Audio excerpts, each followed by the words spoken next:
Hey, everybody, and welcome back. Those of you that are here by invited audience, those that do follow the show, ubiquitous audience, one and all, however you happened upon today's show, thank you for being there. Please continue to do so. We continue to grow exponentially with your great help in paying it forward. We appreciate that. And as you heard in the bio, and a little inside joke, which we already talked about with Janet, my guest today in studio, about my little thing with names and the hurdles and so forth. I know I wrote it correctly, so I welcomed Janet, my guest today, and she's going to expand upon what her name really is and her background as well. Welcome, Janet, and thank you for being here today. We really appreciate so much, Bill. Yes. So thank you. My name is Janet Macaluso, and I'm a proud Bostonian living in Cambridge, Massachusetts. However, where I am right now is part of my story as well. And I'm in southern Spain, have a little apartment here, but that was part of my, I'll call it my master criminal plan. Okay. And over the last 5 years before we bought this place, I was planning what was I going to do for my next act. I've spent nearly 3 decades in corporate organizations. And in the last 3 jobs, I was the head of leadership or learning and talent management, organization development. And so I know a lot about learning, and I now have decided to go on my own during, it's called the Great Resignation, but I think of it as the Great Regeneration. Right. And I've regenerated myself, and I'd like to help others, kind of like-minded people. I call them successful midlife professionals who want to go from success to significance, whatever that looks like. Could be being a good grandparent. I'll say one more thing, then I'm going to take a breath. And when I talk about successful midlife, we're now in the longevity economy, or what's called the 100-year era. So we're living 3 decades longer than people in the 19th century were living. And we could maybe tack on those 3 decades when we're old and we have nothing else to do and we're just lying around.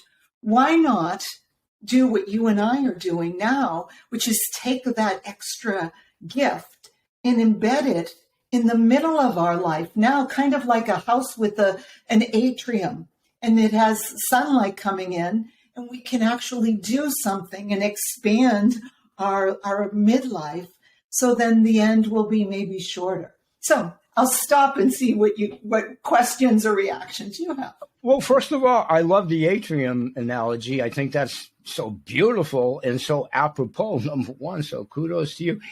And some of the questions that we talked about briefly in the chat room, the green room, and what have you, we can get to those however you want to address those. But I have one real quickly, and for this old man brain, but for everybody's edification. How long, and I'm sure that's clearly defined on your website, has this Spain endeavor actually been in existence, if you will? How long have you been doing that element of what you do? I've been on my own for about 1.5 years. Yeah.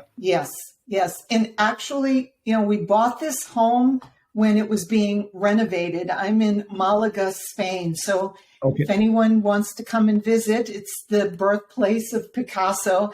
And so it's lovely. So we bought this place while it was being renovated, and a lot of Malaga now is getting gentrified. Yet when it was finished, COVID hit. And we know that it hit really hard in Spain. So we were allowed to come for 1 year to enter the company. But I was paying the mortgage still.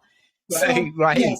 So COVID didn't get in the, I'm sorry, COVID didn't get in the way of that, did it? Paying you. I tease a little bit. Go ahead. I'm sorry. Continue. Yeah. So finally last summer I got to be here, and I come back and forth. I spend a couple of months here at a time, and then I go back home. And for the summer, I will be in Cambridge, Massachusetts with I'll always call that home. And and enjoy the lovely weather there. It's a little too hot, but in the wintertime, definitely be back in Spain. And that's my plan. I have spent the time designing my second half of my life and what I want to do, doing it my way, because, you know, as we grow up, it's sort of like you go shuffling through school and you have your parents, the teachers, the coaches, then telling us what to do. Then, you know, oh, I'm supposed to be on the success track and work, have a mortgage, have kids, family, all of that. It's kind of been carved out. And then there comes a point, it really has, when you say, wait a minute, my life, I know is pardon me, it's going to end at some point. Can I do it my way? And that's where I started. It took me 5 years of designing what I call a lifestyle business.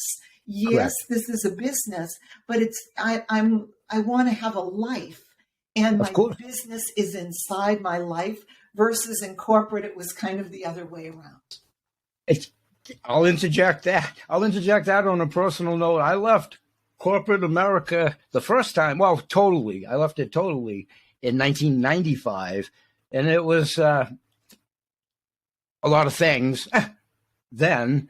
And you know, flash forward, whatever that is now, 27 years later or whatever.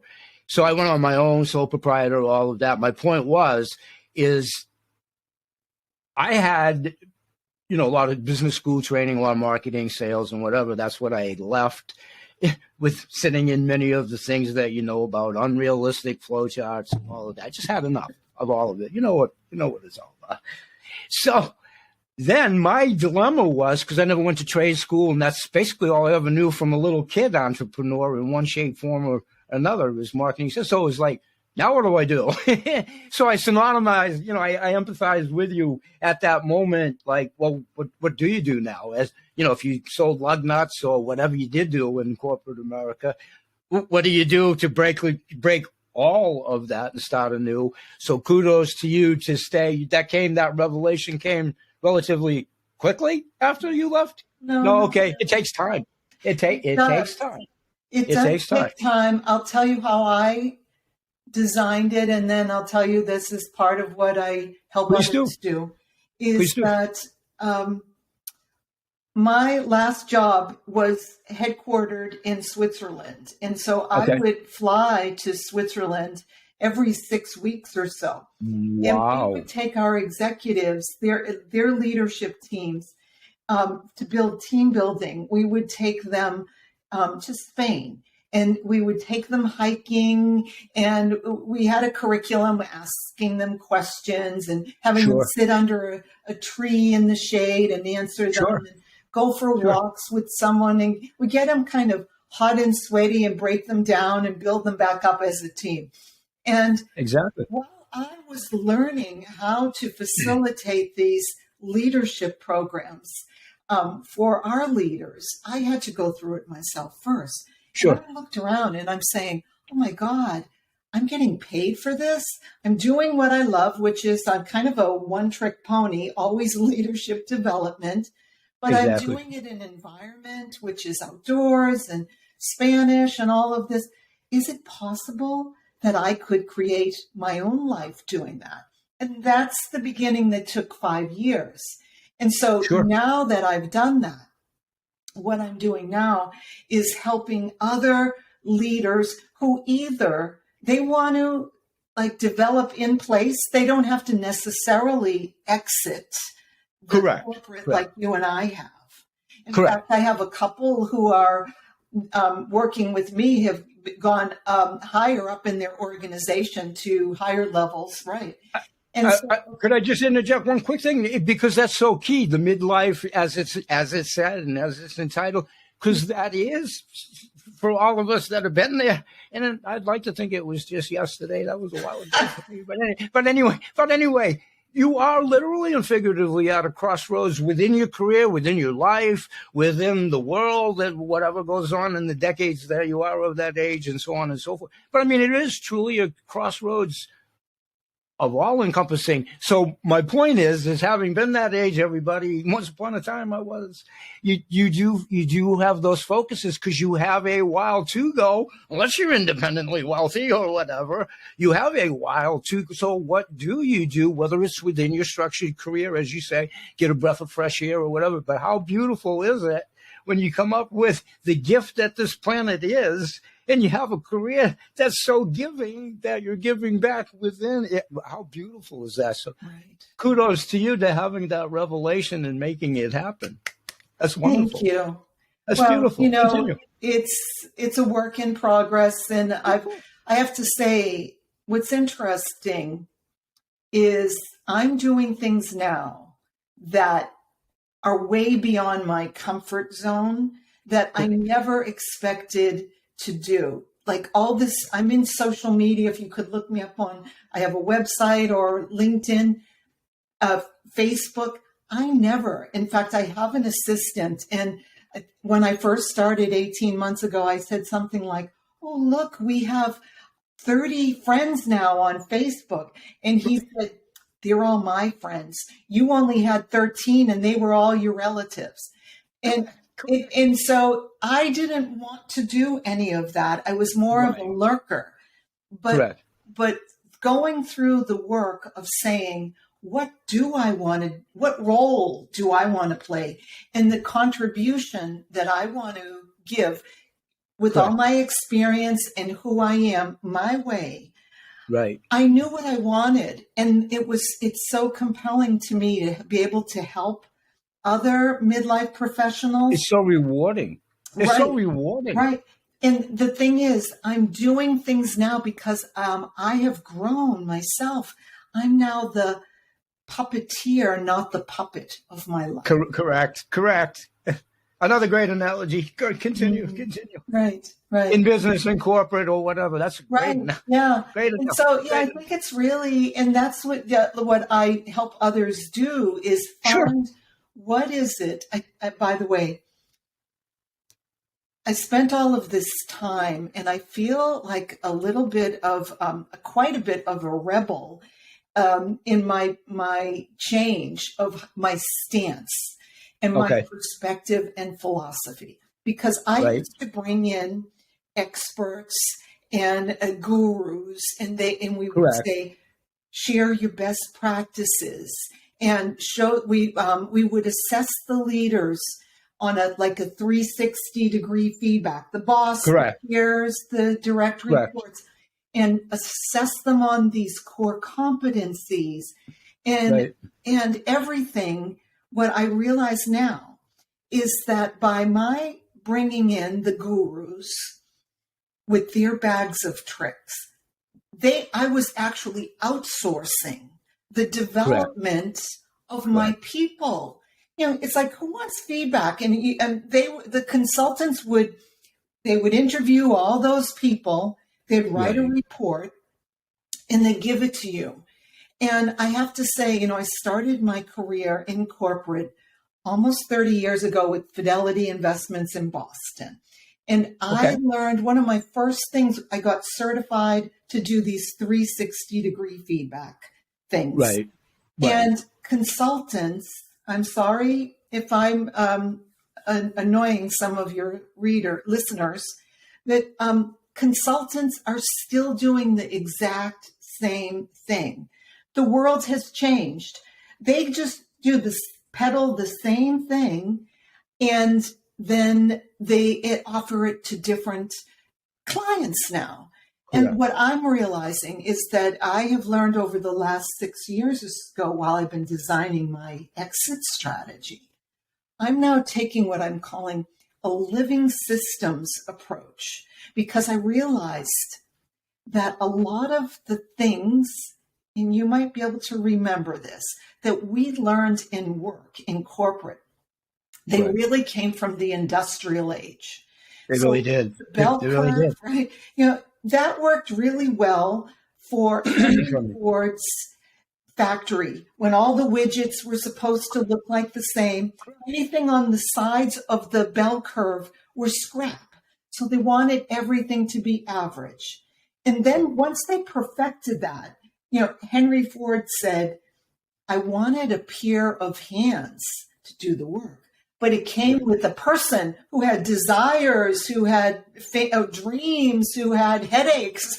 And so, so what happened is then they started this behavioral training and organizational psychology. Right. And it was based on training rats in a maze, carrot with a stick.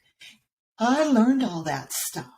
And I didn't know. And I learned from the gurus who were teaching me this. Correct. And I would put people in, slate them and rate them in boxes with 9 boxes, all different types of rating. And I realize now that when you have a fragmented, piecemeal, siloed thinking, you have a fragmented, piecemeal, siloed world. Absolutely. I same exact premise. I call it the pegboard. Same thing. Same premise. It's like a pegboard or whatever. Anyway. Continue. We're kindred souls on that because we've been there, done that. But continue. I'm glad. Thank you. And so, this has been my kind of revelation, is that taking a living systems approach, which is to see everything fresh and new and alive the first time. We've never been together here this one single moment, right? Right. And so why would I copy and paste what I learned 30 years ago for you in your unique situation? And so that's what brings in innovation, actually. Exactly. And kudos to you that for a number of reasons, so many key points, the industrial thing, and for Henry Ford, and in that time frame, that was the thing to do to accommodate, the industrial and all of that. Rockefeller you can go as far back, and it's true on the history of the industrialization, and it's so true. My point is however many years ago that was, in those same templates, graphs, pie charts, that are still the blips, and this is where you should be. And then that's extrapolated that we talked about in the green room. If you're selling lug nuts, Girotas, pencils, corporate, whatever, to whatever degree. And by the way, I'm envious. I went to a lot of off-campus training. I never got to go to Spain or Switzerland. That's awesome. I tease a little bit, but that's awesome. But I mean, I feel as though, as you said so eloquently, you bring people back just to attunement to what they don't have in their busy, hustle, bustle lives under that premise. They probably don't even have time to know, hey, I didn't realize that mountain was 5 miles from my house or whatever. They're that busy that they can't even get out to enjoy it. So when they do, the revelation is that maybe they do come down enough, and then you have that interaction at such a different level. They can loosen the ties. Back in my day, it was all 3-piece suit, and you had to be all prim and proper and all that stuff. Continue.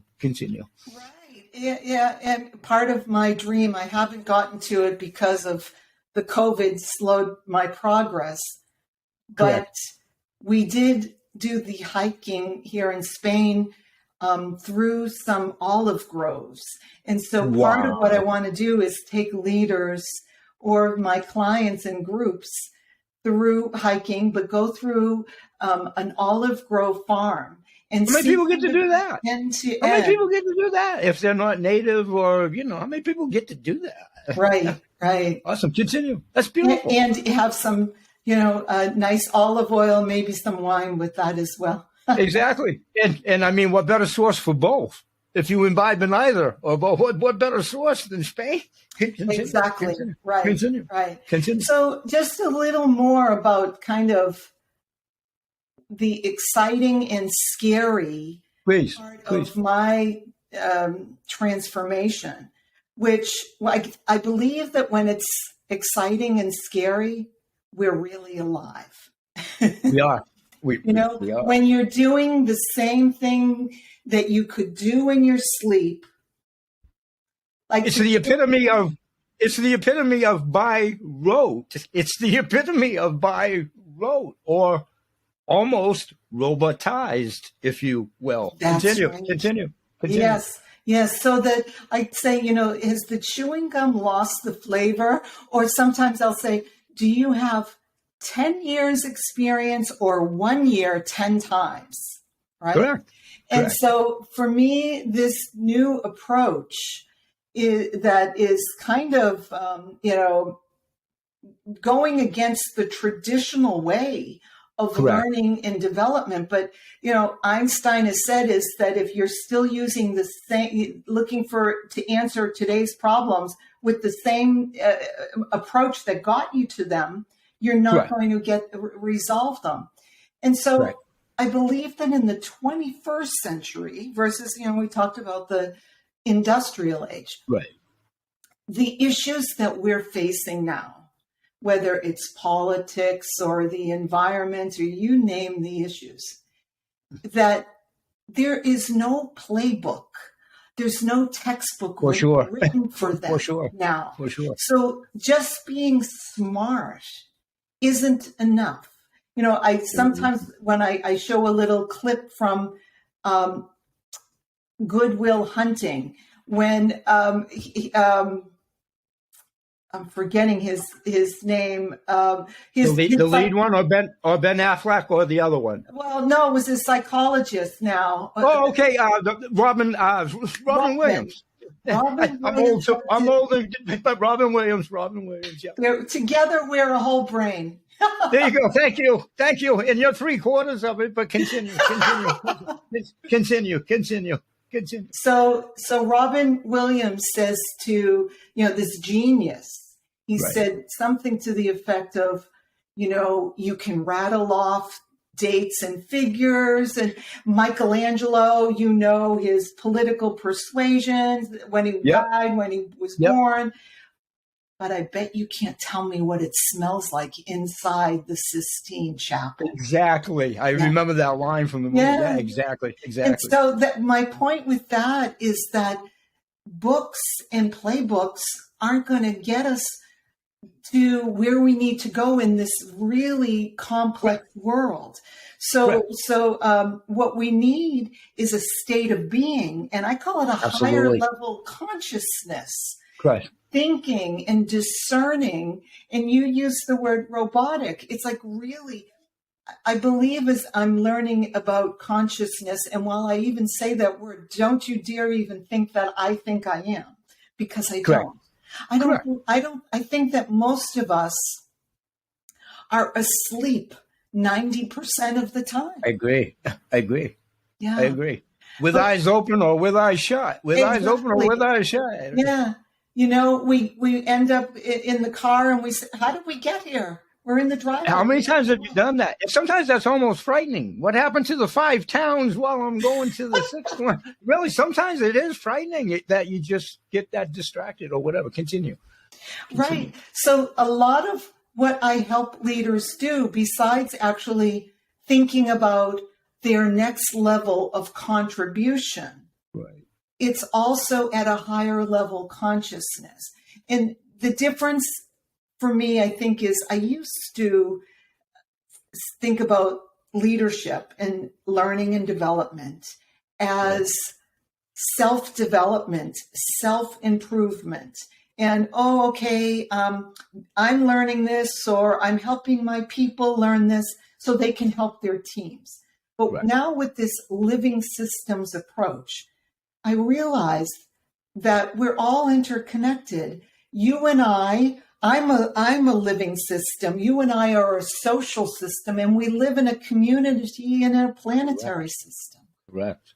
But I often use the analogy, again, same difference, just phraseology, a different way. I often use it's a multiple, if you take a jigsaw puzzle, for anybody that's a fan of jigsaw puzzle, if you take a multi-piece jigsaw puzzle, all those pieces, and you get the 2 character personality traits, which is great. You get those that want to see what, on the cover, it's going to be the sailboat with the sun over the lake or whatever. Then there's those that don't tell me, I want to assimilate it together. My point on all of that is life, medicine, whatever. It's so intricate. And those pieces, Legos, if you want to go, snapping together, interconnecting, just a different way to say what you said. There's so many pieces, variables, parts of life, and all of it Two, and they have to work synergistically. And until they do, it's an adjunct thing and a learning process. And okay, we got the moon is, if you're doing the puzzle, I can see that it's the moon in the blue sky, but what the heck is going on down here if you haven't looked at the cover of the puzzle? Crazy analogy, but same kind of a long roundabout way of saying exactly what you said. I think it's understanding wholes and instead of fragments. And correct. To me, I care deeply about global warming. And I think that from the industrial age, people thought that nature was a machine, the world correct. Was a machine, and that correct. The earth was this exploitable resource. Correct. And that I'm separate from you, and we're all kind of fragmented in this. Correct. And now correct. We're realizing that's wrong. We're all interconnected. If I pollute, it's going to go over here. And vice versa, and so on and so on and so on with the interconnectability and the vice versa. Exactly. It's a network. So, and not in a corporate term of network, but I mean, it's a right, network. It's a right. network. It's a network. Although, yeah, I mean, in some ways it does have similarities though, right? It really does. I mean, they are one and the same in that regard. Then, as we all know, they can get convoluted. Hey, we want you to market 5,827 widgets in a state that has 5 people in it, or what, all those crazy things, all those crazy bills. Okay, so we promised that I would try to keep you on the clock, and we know how I have to remind myself to do everything. For today, and I've invited Janet back at any time. It's such an involved subject, and there's so much to talk about, and we both concurred we could stay here all night if we were both afforded the time to do so, to continue. Leave us with whatever terminal, a prolific, a profound, something to think about, inspiration, moving forward in this new world as it turns forward on its axis. Okay. What do we do? How do we do it moving forward? What would you say at this point?